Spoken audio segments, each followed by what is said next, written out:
Yeah, I'm Ash Michelle. And I'm Corey. Nice to meet you guys. I'm glad to see you look healthy and happy during this. The struggle is real. I know. It's been crazy. Absolutely insane. Yeah. You guys look great too. Oh, thank you. Where are you located right now? I'm sheltering in place. Huh? I said, or sheltering in place. Sheltering in place. Yeah, I'm home. I'm home in Orange County. Okay, cool. Yeah, where are you guys? We're here in Houston, Texas. Okay. Yeah. Okay. So y'all are lit right now with right. Everything is opening back up. It's crazy. Right. Like the thing is opening. Right. But I was talking about the Beyonce. Right. That's what I'm talking about. We are lit. We are hitting this week. It is all about H-Town, Beyonce and Meg. Right. All right. Well, let's go ahead and get started. Okay. So, I mean, you just have a bunch of accomplishments going on, but I kind of want to get started back at where you began, where you realized, you know what, I can sing, or someone told you, girl, you can sing. Right. Tell us a little bit about your childhood and you realizing that. You know, I came from a very musical family, and so my earliest memories of even living surround music, you know. So I remember singing with my mom, and my dad was kind of a self-taught piano player, and I would watch them play in church, and he and my mom would, be singing and playing downstairs. So I grew up kind of seeing that. Mm-hmm. But it was only church, so I never thought it would be a career at all. It was just something you did for the Lord, and that was it. But when did you realize, I can make a career out of this? It wasn't until college, and I joined this girls group, and we kind of had, a little deal on the table. It was gospel though, and that was just getting my first taste of being in the studio and writing and producing, and I was just like, oh, this is it. I don't even need to finish school. This is it.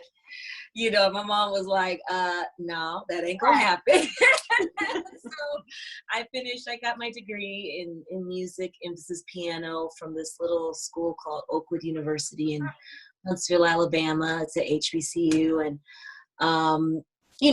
but that was the first time where I was like, this is in me. It's not even necessarily a job. It's this has been a part of who I am since I was, 2-3 years old, and now I'm just deciding that this is it.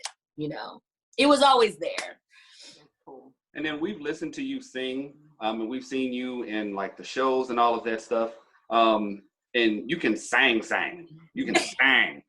And so some people love singing in the shower because they say it has great acoustics. There's somewhere odd that you love singing for no apparent reason. Oh, that's such a good question. I don't think anyone's ever asked me that. Bathrooms are good.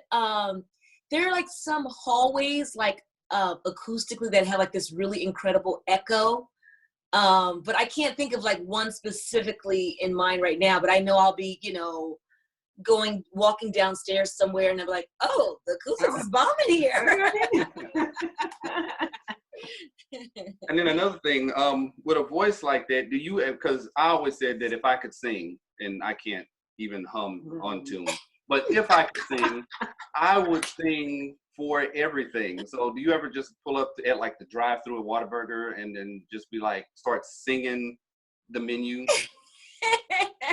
Whataburger is a Texas thing. That would be in and out for her. In and out for us. Right. It's Whataburger. I read between the lines. Can I get another 3? That's what I'm talking about. Right. You know what? I am almost the exact opposite, where I just don't sing at all. Oh my God. And it's funny, I remember when I was, going to college, and my roommates would get asked all the time, is Shelea always singing in the room? And I just don't. She was like, I never hear her sing. The only time I see her sing is when she's up front. And so I don't know what that is. I'm just not, I'm always listening. When I'm experiencing music, I'm listening and kind of taking in. I might put a harmony note in there, you know, every blue moon, but I really just like to enjoy it. And then when it's time for me to go, that's when I go. But I'm not that kind of person who wakes up singing and, you know, is bothering everybody all day. Oh, you one of those people. I know. Well, I know it's been like crazy with the coronavirus and this pandemic and everything, but you kind of turned it into a positive thing, or have some positive things come out of it. I know you're working with a Global Citizen, with that Together at Home with her and John Legend and all of that. That's something positive that's come out of this. But what is something that's like unexpected, pleasant result from this as well? You know, I was it's crazy because I still kind of pinch myself, but I was in the biopic depicting this gospel group called the Clark Sisters, and I played Dorinda. And so, you know, we were so excited. We filmed it last year, and we were just about to start doing our whole, you know, media blitz. We were doing all the screenings. We had our premiere and all of that. And I think God was like, okay, y'all wanted all that, but then the fact that everybody was at home, it ended up being the #1 movie in the country. Right. Yeah. So I'm not saying that there wouldn't have been a strong interest without the pandemic, but I think it ended up being one of the biggest blessings, I think, for us in disguise, is that everybody was home, everybody was watching. There was really ain't nothing else to do, Right. you know. And so it ended up being, you know, this huge, you know, response to it. Like the last time I checked, 13 million viewers and counting, you know, and again, the #1 movie in the country. And so I, that ended up being a positive thing. And in the beginning, you know, it's like I'm trying to get my little ring light together, and you know, like we still had to do promo. Right. You know, got my little director's chair. I mean, you know, you're just trying. So in the beginning, it just felt like, you know, there was a lot of disappointment. And then I even started feeling guilty about the disappointment, because it's like they're dying. So, you know, let me not be, this is a champagne, you know, frustration of my movie premiere got canceled, you know. So it's just to me, it was an opportunity for me to realize that we have to be other-centered, and you know, really think about, like, I might be okay and be able to bounce back, but there's so many people, as we can see, who are not. So it started off negative, and then it just, to me, I just started finding all the blessings out of it. That's cool. How did you, since we're talking about the Clark Sisters, you jumped to it? Yes. I'm sorry. No, lead the way, honey. You got it. I love it.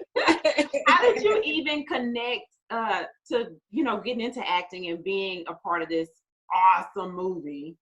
Because not only did it do numbers because we were watching at home, it was worth watching it at home. So it was a double blessing. Yeah. Even while I was watching it, like listening to you ladies sing, like I got goosebumps, and I don't even sing. I was just like, wow, that's like talent level is amazing. Real powerhouses. Yeah. Thank you so much. You know, I do remember being on set and realizing, okay, this is special. This is actually special. Like, what we're doing is really special. And it was for a lot of reasons. One, you know, it being a story about a gospel group, and that hadn't been done before. So I knew the gospel community was going to be into it. But then we were singing live in it, and that was something that the director was adamant about. You know, she wanted to cast actors who could really sing, because she didn't want it to be a voiceover moment. She didn't want it to be even like pre-records. Like, you know, there are some in the film, but a lot, really everything you hear is an element of live vocals. So like when we're in the hospital, and when our mother's on her deathbed, and she says, bust into song, they're not going to get the pre-records. Like, we literally started singing that live in that moment. And I think that even became another character in the film, the fact that it was live singing all throughout. So it was really, really special. And now seeing the response that it's not just the gospel community, it's people like, you know, Taraji and Jamie Foxx and, you know, everybody who, Snoop Dogg, who was watching, he's like, these are my aunties, you know. So it's 13 million. And that was like a week ago, you know. The numbers are speaking for themselves. And so for me, someone who really was just a singer and not thinking of myself at all as an actor, it was daunting in the beginning. The singing part I felt confident and strong about, but you know, acting is you know, something you really have to, it's a craft that you have to work on. And so I got a great acting coach, Josie Harris, and you know, even before I got the part, you know, I tell people all the time, you got to invest in yourself, you know, even before anybody else believes in you, if you believe you've got something. And so before I got it, I was, you know, in the trenches just trying to, you know, because it was just so foreign to me. And I was so used to being in control, and it was humbling. And, you know, but I submitted my little tape, and by some miracle, they took a chance on me. And then you've worked with all of those legends and like all of those big name people, and I'm sure you've gotten like great advice from them. What's the worst advice you've gotten? Ooh! These are all questions I've never been asked before. Good. Wow. I love that. I love that. You know, I remember I went to this meeting. It was like, you know, a meeting with like, you know, some music exec. And basically they started playing me all this music that was already out. And they were like, you need to do something more like that. You need to sound like that. And I understood what he was trying to say, you know, and be quite frank, you know, I think the industry, the climate might be what it is because so many people want another this or another this person or another that person, instead of allowing people to be unique and unapologetically themselves. And so I kind of felt like his advice was saying, you need to sound like this, or you need to do this, or you need to look like this to be successful. And I kind of felt like, you know, I'm going to exist in this industry on my own terms. And it's taken me a while. But as you said, I mean, I value success very differently than maybe someone else does. Like, the fact that I have found my passion and what I love, and I get to do it, and it resonates with people, and people DM me and tell me that it literally saved their life. That's success to me. Like, whether millions of people know about me or just that one person that it touched and made a difference in their life, that's success to me, you know. But you know, I'm also really happy that this movie has brought a lot of awareness to who I am too. I'm just rolling with it. But yeah, I would say that was the worst advice. You know, just almost making me feel that I needed to be someone else to be successful. But did you have any like crazy comments or issues on social media after starting as like a gospel singer? Like because Megan Good, like when, you know, she posts her normal pictures, but then everybody's all in her comments like, oh my God, you shouldn't dress like this. Right. Like, did you have that kind of pop up? I have. She was like, you know what? Right. I have. Okay, let me. I'm so sorry for not. No, is this a gospel too loud? Is this? No. Okay. No, that's not what we Be are. Be free. No, that is not what this is. Okay, so I play Dorinda, and I absolutely adore her. And again, I grew up in the church, so I'm very churched. I know the culture. My dad's a pastor. He became a pastor when I was an adult. But like, I'm a PK. I know the drill. I know what's up. And I also know how pastors and pastors' wives and PKs are behind the scenes too. So it's like, I've seen every facet of it. Like, you really can't church bully me, because like, I see right through that. Like, yeah, it doesn't bother me.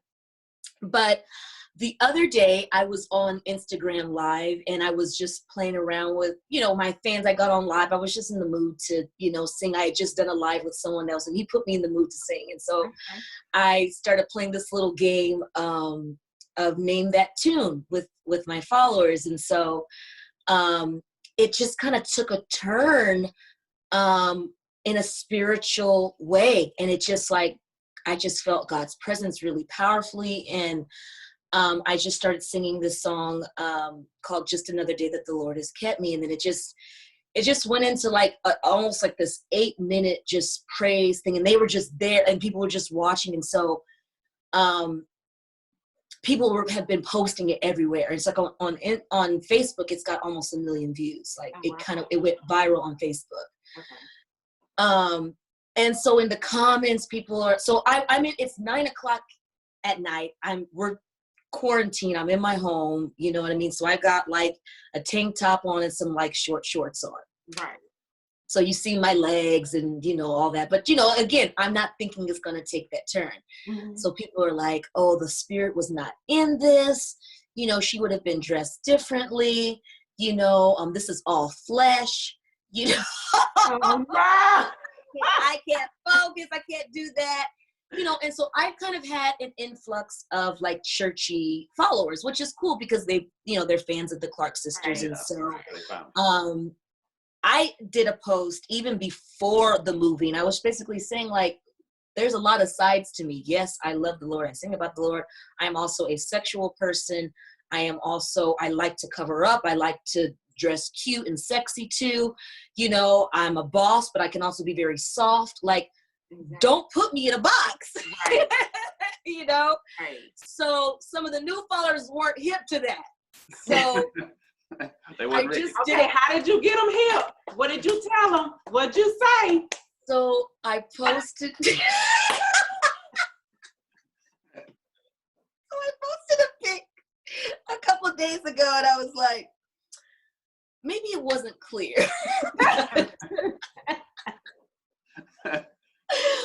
But I love the Lord, I love the Lord and I'm grown AF. Okay, I saw that. Period. Yeah, and I drop F-bombs, but I just put AF for the saints. Right. Make sure they can spell it out. Because when you put AF, they can spell it out. You can spell it out. You know where I'm going with this. And sometimes I could have just said, I love the Lord, but I'm grown. But that wouldn't have really brought the point home like I wanted. Right. So I needed the 2 letters AF. Right. So, some people had a problem with that. But I said, listen, really the message to me was basically saying I have no problem with people talking about me and having an opinion about me. I'm used to that. When you grow up in the church, you're used to that. Mm-hmm. But you can do it on your page. What you're not going to do is come to my page and tell a grown-ass woman what she can do and what she should do and what she should wear and all of that. Mm-hmm. And I'm not mad about it. I wasn't even mad. But I'm just letting you know, if I have to tell you more than once, then you'll be restricted to where you can't comment. I'll let you still see me, because clearly you need to, right. But you're not going to come to my page. You lost the privilege of coming to my page to share your ideas, because I don't really, my parenting has been completed. Right. Exactly. So. Okay, and on that note, well, let's go ahead. So I know that was confusing for people. They're like, Dorinda, but it's I'm not Dorinda. I'm Shelea. Yeah, I'm Shelea. So, right. Yeah. That's a character you played. Exactly. Well, let's talk a little bit about your new single you have. You are enough. So you can give us little snippets. Tell us about it. I'm so excited about it. I feel like God's timing is so perfect, and I think it's coming out at the right time, where I think a lot of people are so isolated and feeling so, either, deeply depressed and lost. I know, especially in the music industry, it's just scary times. And so this song kind of just allows you to sing these affirmations into yourself, to where when you don't have anybody, you can sing this melody that is simply giving the message that I am enough. I have everything I need to succeed. It's already in me. There it goes. Sorry about that. Got a call. But even when I do not disturb, I get calls. I don't know what I'm doing wrong. But anyway, it's already in me. You know, I don't have to look outside of myself to feel worth. And that's the message. And so, it started off as a vibe. It's literally 2 lines in the song. It's, you know, I wasn't even thinking this would be a single at all, but when I put it out, there was such a huge response. I mean, I'm getting, you know, so many covers every day that's not even out, literally from all over the world, you know, all ages. The one that got me was like these little preschoolers who were singing it, you know, and it just like, I actually presented it during Grammy Week. They had this panel at the Grammy Museum called Backstage with Shelea, and so I kind of presented it to some of the students. Then we were talking about other things, and so I was talking about this when a student had asked about how do you deal with self-doubt. And the Recording Academy wrote this beautiful article about it. So it's like it's already out there and like really doing beautiful, it's just got beautiful vibes on it already. And so I'm excited for it to just be officially out May 4th. Yes, Monday. Everywhere. Yeah. Did you have any other questions? Yeah. Okay, so this is like a little off subject. Okay. Your music coming out, but Nicki Minaj and Doja Cat just dropped a single. Drake just dropped a whole mixtape last night. And then we have Beyonce and Megan that just dropped theirs day before yesterday. So if you can only listen to one of those for the rest of your life, who's it going to be? Ooh. I'm just going to do this. There's only one correct answer. I think it's hands down Beyonce and Megan. I mean, and I'm not saying that just because y'all are in Houston. Like I just love that song, and every time, you know, because of course there were so many of the challenges going on, like, you know, doing the dance, and everybody's like, oh, it's played now. I was like, it's not played to me. I was still like, even without the remix, I still loved it, even though I kept seeing it over and over and over in my timeline. But I'm gonna have to go with Meg and Beyonce. That is just, it's just so good. It's so good. The only acceptable answer. The only acceptable answer. The only acceptable answer. All right. So before we wrap it up, it just felt like it went so fast. But, I know. I'm like, it's time to go. I'm like, really? I have more to say.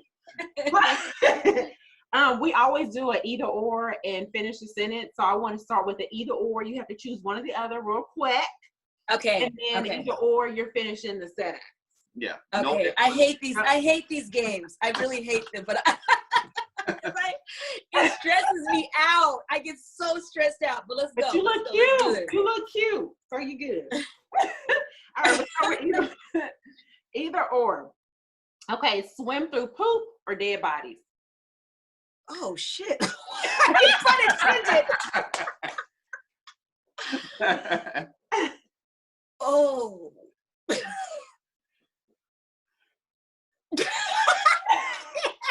Trying to process. She's like, why? I know. You know what? It's so funny. I thought of the scene from Game of Thrones. Remember when he was piled on all the dead bodies.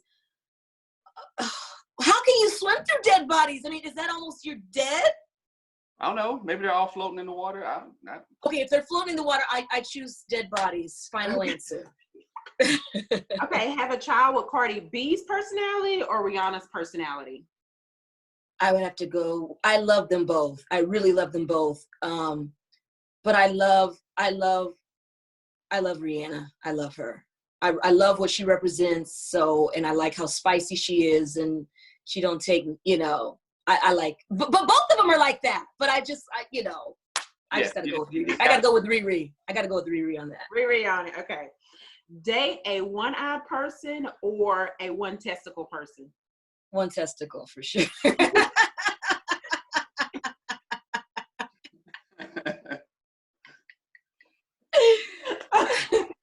Okay, and would you rather be the smartest person in the room or the richest person?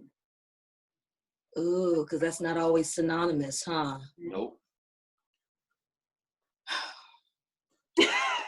I'm gonna take the money on this one.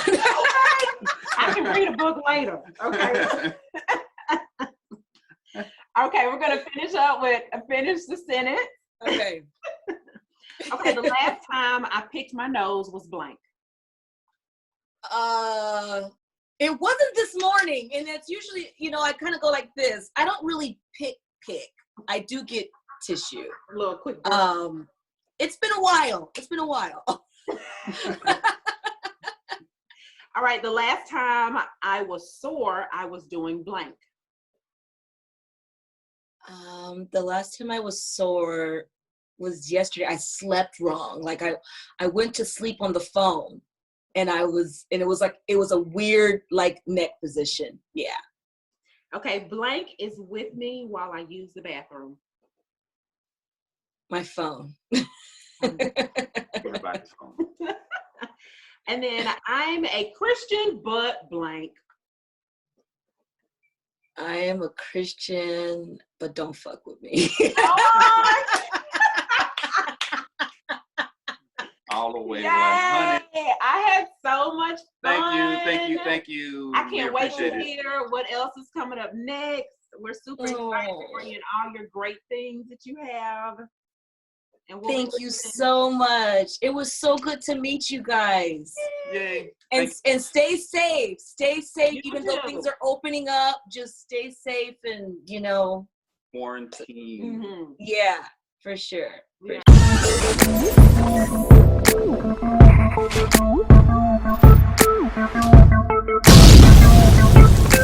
Talk too loud.